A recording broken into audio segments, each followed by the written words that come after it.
All right. Thank you for tuning in to another episode of NBA Live Stream of Consciousness, rocking with you on a Monday. A couple things to get to. Definitely hit the subscribe button if you have not. So Tatum dropped 54 yesterday. I talked about that a little bit yesterday on yesterday's episode. I still don't think the Celtics are contenders, and I think that was more malpractice on Steve Nash's part than just overwhelming play by Jason Tatum. I mean, he played well, don't get me wrong, but if you have Bruce Brown and Seth Curry guarding you and Keith Stratus in the fourth quarter, that just doesn't really make any sense to me. Jokic, he scored 30 points in the fourth quarter in OT in a key win. Yeah, I mean, that's crazy. Those are crazy stats. I mean, he had Juancho on the Pelicans guarding him and Valanciunas, who aren't the greatest of players, but still, that's a hell of a feat by him, and he's definitely still in the MVP conversations. Let's go ahead and bring up the stand-ins now. So it looks like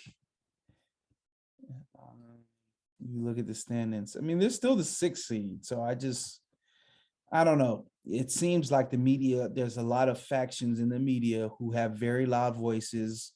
Zach Lowe, Bill Simmons, who are really pushing hard for him to win the MVP. So maybe that will break through at the end. Philadelphia, they've been playing some hellacious ball. They play again today.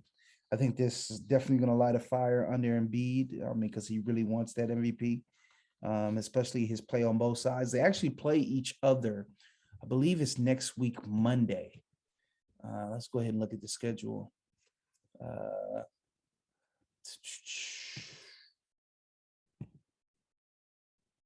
Yeah, so they play each other on ESPN next week, Monday. So I think that's going to be a really big game towards deciding who's going to probably win it. It sounds like Murray and Michael Porter Jr. are going to be back sooner than later. So it'll be interesting to see how it shakes out to the end. But I'm guessing if Philadelphia stays at the 1 or 2 seed, they're going to be hesitant to not give it to Joel Embiid, and he's still leading the league in scoring. Then I think he's probably still in the driver's seat. Victor Oladipo is going to make his long-awaited return, as they say here. I think that is, there's chock full of guards. They got Gabe Vincent, the Max Strus kid, obviously Hero, Lowry.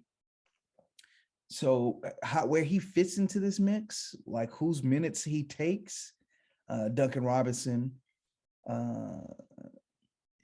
it's going to be key, and he's an on-the-ball player.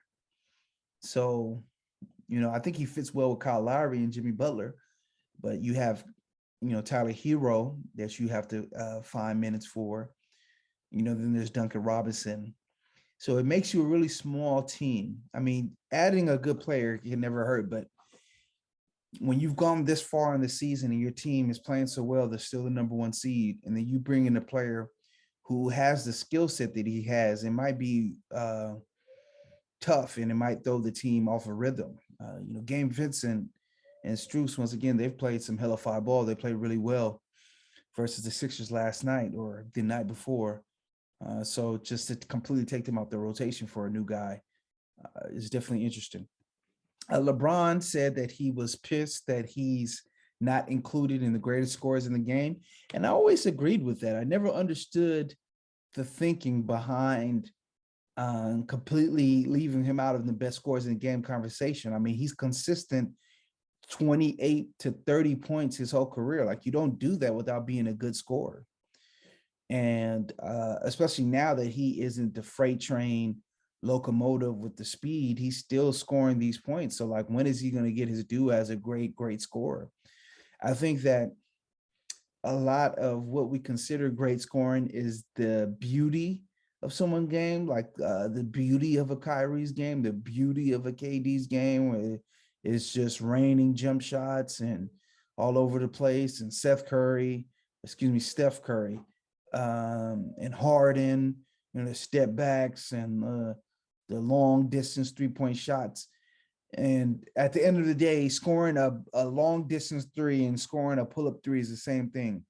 Scoring a step back 20-footer or scoring a breakaway layup is the same thing. And it just seems like we put the value, especially NBA media, puts the value in the aesthetics instead of the actual play sometimes. So that doesn't really make sense to me.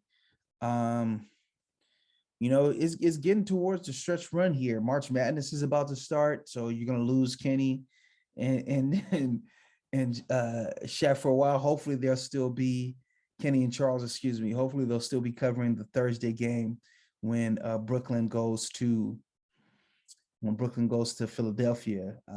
Generally, this is the time of year where they skedaddle, but hopefully they'll still be covering that game. Hopefully that's the last one before March Madness that they cover. But yeah, this is usually crunch time, and I think it's just so tight. I think this year has, I would say, probably the most teams that I could see winning a title, see a path for them winning a title that I've ever really witnessed. I could see the Suns, I could see the Warriors, I could see the Nuggets, I could see the Lakers, I could even see the Clippers if Kawhi and Paul George show up in the next week or two, which is not completely out of the realm of possibility. I could see Brooklyn definitely winning the title. I could see the Bucks, I can see the Sixers, and I can see the Heat. That's a lot. That's a lot of options for teams that can truly win the title. And a lot of people think that Boston has a chance. I don't, but a lot of people do. A lot of people think Chicago has a chance. I don't.